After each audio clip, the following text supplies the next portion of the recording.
Esto no es como vender bananas un día y vender piña. Es un negocio completamente distinto.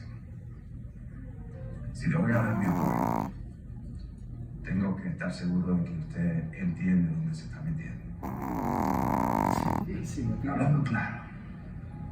Una vez te agarra el polvo colombiano, te hace responsable. Pierdes el producto. Hermano, vas a haber consecuencias. Consecuencias muy serias. Los 60 millones. Hay dos organizaciones ahí que de verdad importan. Uno son astutos, hombres de negocio. El otro tiene emociones fuertes. A ver, dígame de esos bonos para Disney, ¿qué?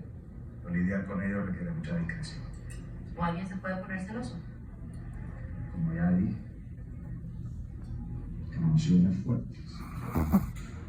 No, pues el pendejo no fue con los astutos, ¿no?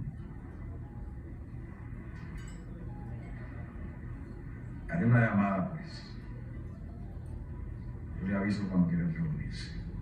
Miguel Ángel, si yo fuera tú, la llevaría conmigo. A los colombianos les encanta un culo redondo. Con solo ver a esos pobres pendejos morando.